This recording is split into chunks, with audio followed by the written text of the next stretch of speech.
Hello and welcome to the first episode of Athlete's Journey, Winning on and off the field, a special podcast series looking at the financial journey of athletes through the eyes of some of this country's most influential sporting figures. I'm Brent Read, and today we're joined by North Queensland and Queensland Maroons rugby league legend Johnathan Thurston and Essendon AFL icon Michael Long. Welcome, fellas.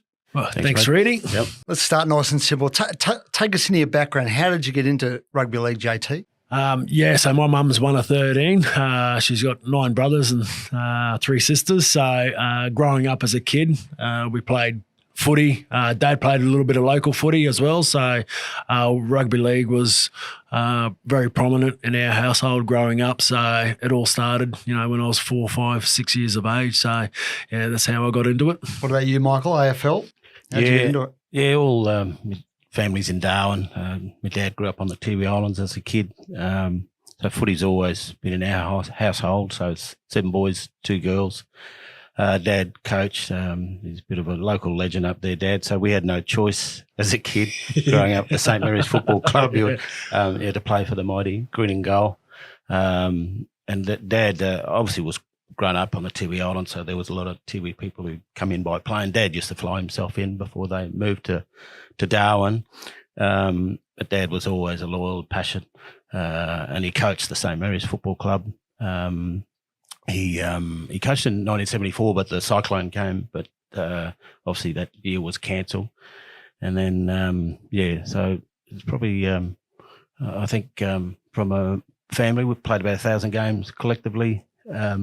And then there's collectively with all the boys, we played in about 44 premierships collectively over that time. So it's a bit of success. But, very successful family. But football was always in the blood, and St. Mary's Football Club was pretty important club because it was about community. And back in those days, St. Mary's Football Club was, they had obviously the Tiwi people would come in town. They had to play with the local football club, and that was started by the great Ted Egan, who's a singer and songwriter and poet. Ted was instrumental with that football club. So it's been more than a football club. It's been probably more community and family for us. At what point did you think to yourself, I can make a go of this, or I can make a career out of this? Well, it was probably I was selected in the the 88 Bicentennial Carnival, which played in Adelaide. So all the states played, and we were in the second level, but a lot of those players are all VFL players. Back then, we were just from Darwin, local team.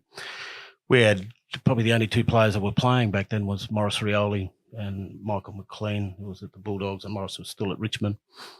And, it was probably back then in 88 in Adelaide. No one sort of knew who we were, and, some of the teams didn't want to play against us because they thought we weren't at that level, but we ended up winning the second division anyway. But it's amazing when people, underestimate you.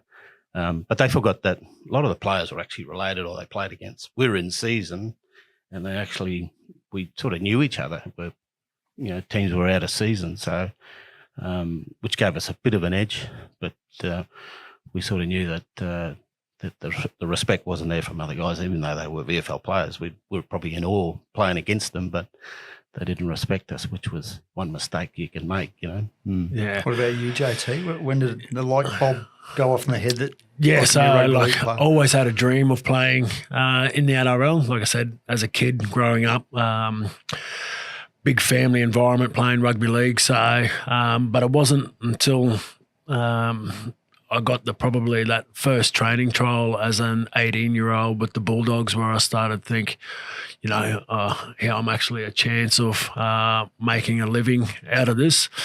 When I finished high school, no club, wanted a bar of me. So that was disheartening, but I think that made me a bit more resilient and more determined to prove them wrong as well. So I was always tarnished with being too small and couldn't tackle, and they're probably right.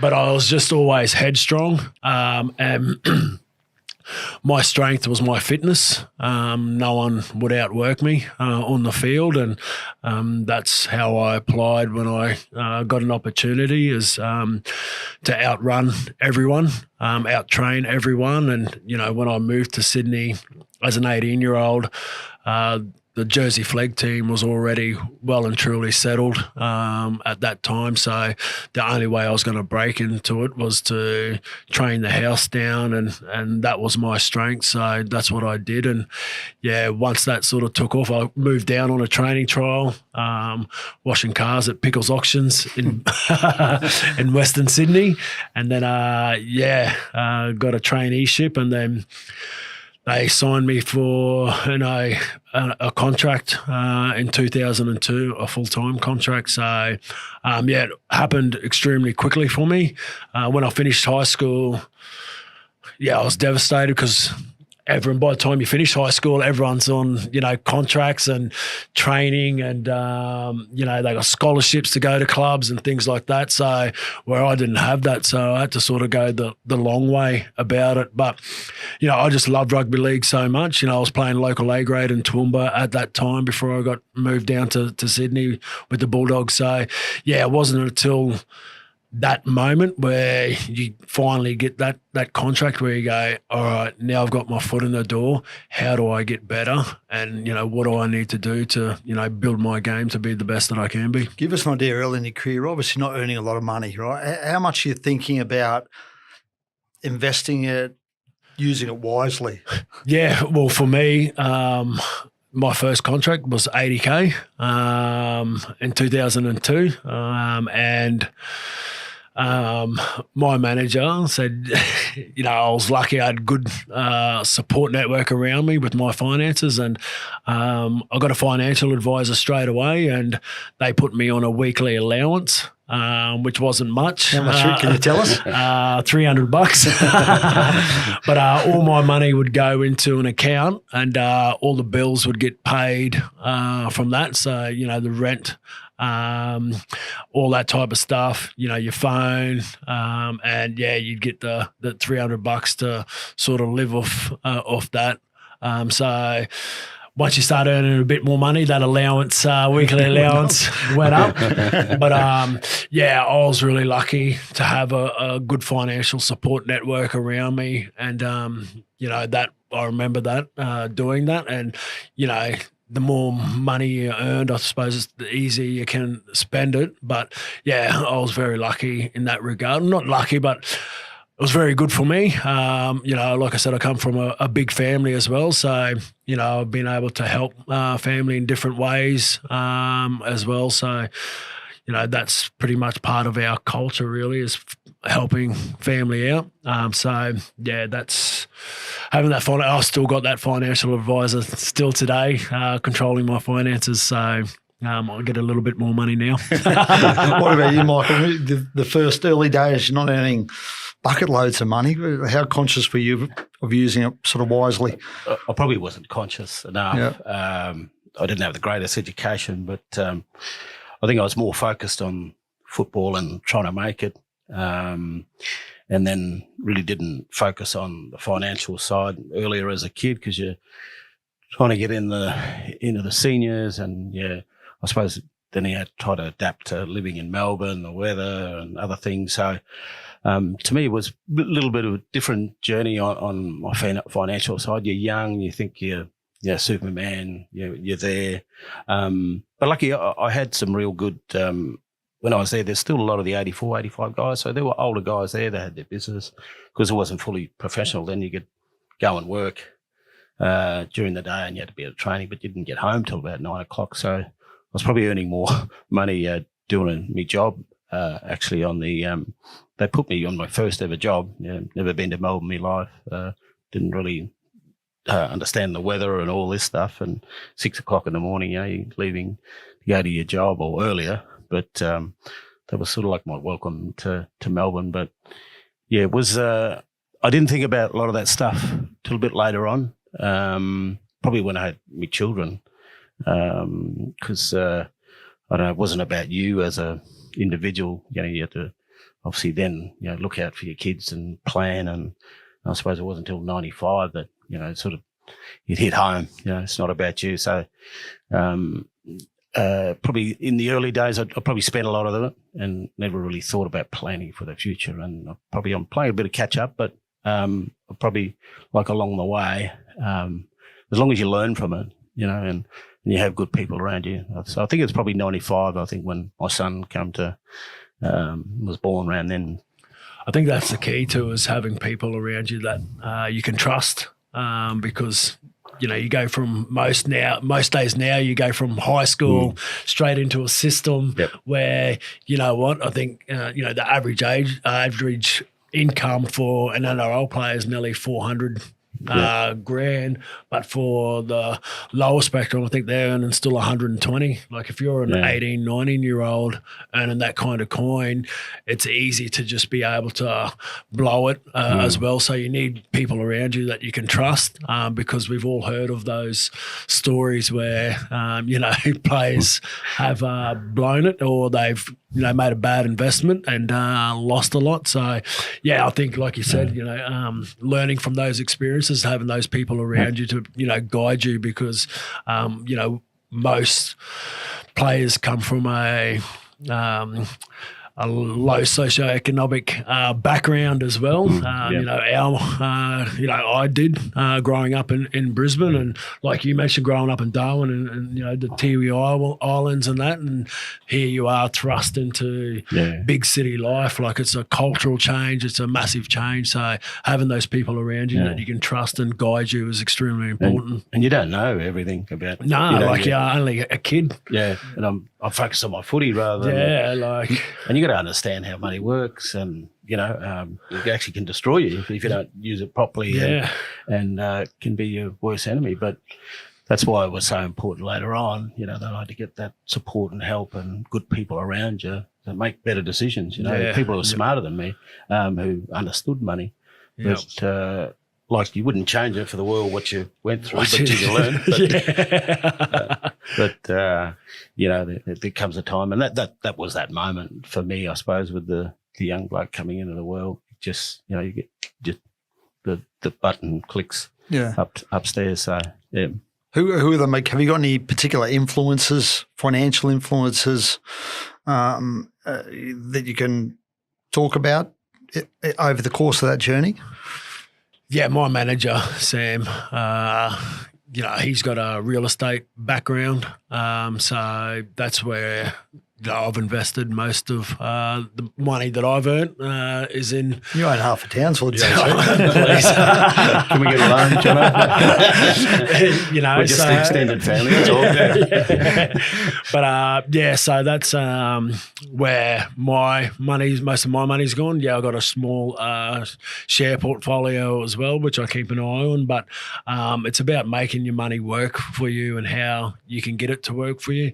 I think in property, some people play the short game with it or the long game, and mine at the moment is with the long game with it. So obviously the property market goes up and down that you can see and you read about it. But my manager's been a massive influence on me, and then I suppose Lawrence Lancini in Townsville as well, and another bloke, Paul Gideon as well, and they were part of the Stockman crew that the Cowboys picked up, which was successful businessmen that they got in around the boys and different aspects of life. So some owned car yards, some were in the property game, some were builders, so if you were looking to build a house, you had that person there that you could go and get advice from and things like that. So I was very lucky in that regard when I moved to the Cowboys that they had that system already set up. So if there was any advice that I need, and, these were middle-aged, older men that have, successful in their own right in their field. So having that and bounce ideas off was really important to me. And sponsors, you would have had a lot of help, sponsors. Yeah, exactly. Yeah. Sponsors, advice, and that crew really helped, guide you on what you wanted to do with your money. So, they're still around there up there in Townsville. What about you, Michael? People outside, I guess, footy or that influenced you financially? Yeah, we had a board member who was at the Essel Football Club. She owned a few art galleries, became close friends and then family, as you do. And then I had a mate who was he was the accountant for the RSL. He was that's when Bruce Ruxton was head of the RSL back then. And she obviously set us up how the money should be funneling into a foundation, not a foundation, into your family trust and setting up. And we bought our first house, I think, about a year and a bit after Jake was born. Mind you, my salary wasn't the biggest back then. I think the most I ever got in the end was about 250,000. Probably the last 3 or 4 years of my contract, which wasn't huge money, what they're getting now, but the demands on football is even higher, and the bubble you live in, media and everything else, they deserve that. They deserve that money. I think for players now, it's like around 450, 500, just a standard contract. But yeah, they.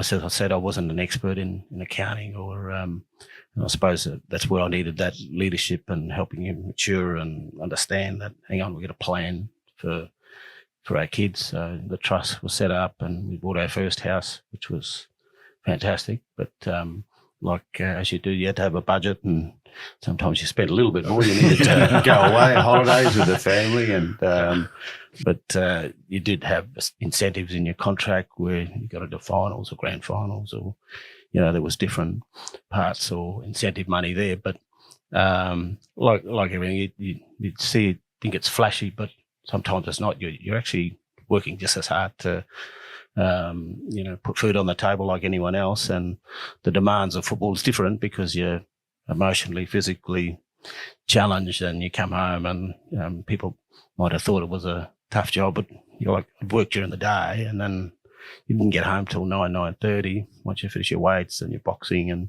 all that stuff, and rub down, and then you got to get ready for the next day. That was just as taxing, but I couldn't. I stopped working, but I was actually earning more money than what I was working. But yeah, that was probably the start of putting a bit of a structure behind me. Probably 95. How important was that? Getting some structure behind your financial life. Really important, because they understood it. I mightn't have understood it really well, and I'm not good at that detail stuff. And that's why you get those people that you trust and that know what they're doing, and they want to help you. They want to look after you. But that was a two-way street, and as we said, we became like family and friends, as you do. And then obviously our second child came along, so we were lucky to buy our second place. I mean, they knew how the structure of how tax works and how we needed to do it and set it up. Obviously, not living in that house, but we had to go and live in this one for certain reasons, and all above board, and how you utilise that. Are there any piece of financial advice you might have received, or something someone said to you over the years that stuck with you that you could share with other athletes or just your people in general, I guess? I think, as we were talking before, look, you're going to make mistakes, and that's just the reality. And I think we've heard stories and players, and you don't wish that upon anyone, but as long as you learn from it and you get good sound advice, good people you can trust, people who are actually there for you, they want you to succeed. And that works at life, but you got to make sure you dot everything, cross everything. And no doubt you're actually got to get smarter people to give you advice, stuff that you don't know. And I know what I don't know, and we're all good at other things, and we're good at footy. That's what I could do, but I suppose that's where I got at that time, those people in my corner. Yeah, get a financial advisor, definitely, because like I said, you can go from, high school, and now you could be earning, 6 figures as a 19-year-old. So there's not many 19-year-olds in the country that are earning that type of money. So definitely get a financial advisor and try and work out how your money can work for you. I didn't know much about that. And like you said, as athletes, all you're worried about is getting your preparation right and making sure you're performing to the highest standards that you are, so that come contract time you're maximizing the amount of income you can get. And I think having someone there that can help guide you with that, and the average NRL player is 40 games. That's 2 years. So, for myself, like I had a 16-year career, but I finished at 35. I've still got another 30 years in the workforce, and yes, I still earned good coin. And yes, I've invested my money, but, those boys that are starting their careers now, like you're only an injury away from it ending. So, yeah, I think getting a financial advisor, definitely I would be telling, any sports star to do that. Yes, it's going to cost you a bit of money to do that, but, you want these people to make your money work for you. Some people leave it in a bank. Some people put it in shares. Some people whatever. But, yeah, definitely what I've learned is was about wealth creation. That's what you want. You got a family that you need to support. You got investments. You got home loans you got to pay down. All this type of stuff. So, how you can help your wealth create and how you can maximize that is really important. You got to also, I reckon, because you don't have that once you step away from the game, you don't have that support when you leave the game. And I know the lifespan of because the high turnover is about 2.5, 3 years for players. So especially for those guys who are probably at a low level of income, and I reckon this is where the Players Association have to be really strong at maybe 2 days a week or more to have a really strong focus on life after footy. And because as John mentioned before, you could be done in 1 year or 2 years, and what do you do? And then you got that transition and disappointment and shame of leaving the game. You've been at that high, because there's a high expectation of family and friends, and they look after you. But that transition when you leave the game, I know I struggled a bit, but just with that's all I sort of knew. I'd never really done anything else other than footy. But it's amazing what you do know and the skills, and no doubt with the people you meet, you actually know more than what you do know. But you got to tap into that stuff that you forget, and you think about, I'm retired now. What do I do? What do I do with myself? Or what's the next phase? It's amazing what opens up if you make some, good choices and changes in your life. Because I think the football network, the rugby network, you can go anywhere in Australia and people will know you, or there's connections with the club or business, or it might be your old club, but people who want to talk footy, and that leads to other discussions. What are you doing? So, yeah, it's, I reckon that's where it's got to come from the players, that there should be more time on. I know they get paid good money, but they work hard for their money, but there should be a real stronger focus for life after. Especially, you got to think about the guys who probably aren't on the big money, as well as the guys who are just coming in. So, yeah, they certainly need to take ownership of their finances. Is that the difference between the start of your career and the end of your career? At the start, you're not even, a lot of players don't even think about it, right?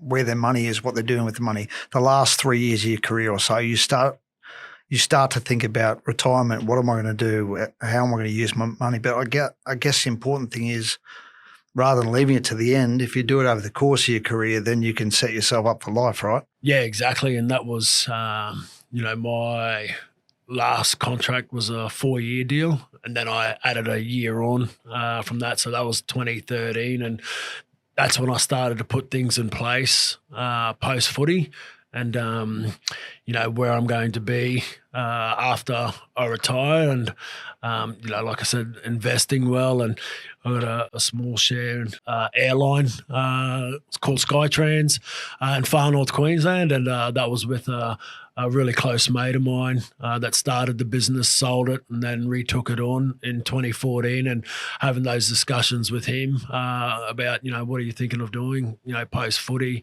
And I wanted to live in Townsville post-footy, and we had a young family there, and he said, look, I'm going to take this airline back on. Do you want to jump on board and do that? So, and they're the business decisions that you make and start looking out for. And, like I said, I don't say I'm lucky. I worked hard for everything, and they're the conversations that we're saying with the people that you trust, because we've all heard those stories where you invest your money in something and then boom, it's gone, because people can invest a lot of money of their playing career into something, and then overnight it could be gone. So at the back end of your career, you're starting to think, what am I going to be doing? Where are my finances going? And like I said, if you've got a financial advisor early on, you can track your finances, you can track your shares, you can see where your money's going. You got a budget of what you need to spend on rent, lot. We got cost of living through the roof, and our footy players earning a lot of money. So, that back end of your career, you need to start preparing for life after footy, because, like I said, you got another 30, 40 years in the workforce. And yes, I've helped set that up, but for those boys that have got the 20, 40 games in their career, they've still got another long time and to be earning money. And I think once you get on top of that, it all balances out for you, and you know where you're going, because you actually got to understand where your money is, and you're in control of it. And I think that sometimes we let slip. And now your role, you'd have to be on the board. You're talking about the accounts, what's ticked off, and all that. And I think if you get in control of, it's almost getting in control of your life, football life, your financial life. Yeah. And it's amazing how quickly you can move forward, and the opportunities sometimes flow from that, because you got your shit together, because the only person you got to trust is yourself. And, and that's where you got to take control of your life, and you got to drive that. And you got to football and your financial side. You got to be in control of your life. That's definitely important. Like every tax time, like you're going through, how much more have I got the mortgage to pay down, each year, all that type of stuff. So, you're seeing what type of income is coming in, and you're seeing what type of income is going out. So, like I said, it's about that wealth creation, and I think that's, really important for footy players, is to start thinking about, what am I going to do post footy? One of the things that Kevin Cheedy always said, coming to this club, I want you to walk away with a house, at least a house. And I said, Kev, I need your house. I can't afford it now. But he was always thinking about, as coaches, they're more than just coaches. They're fathers. They're, no matter, because I caught up with Kevin the other day, they're father figures. So they want you to do well, not just in your footy. So, because they've got grannies and everything else. So, no doubt over time, Kevin's still involved with the football club. He still keeps in contact with his players. How you going? What are you doing? Are you going okay? And that's a lifelong thing. So, and that was one of the messages he always said, I want you to leave here with a house, at least a house, Well, that's a good note to end it on. Some advice from Sheeds. You can't beat that. So thanks to JT, thanks to Michael for joining us, and stay tuned for the next episode of Athlete's Journey, winning on and off the field soon. Thanks, Ready.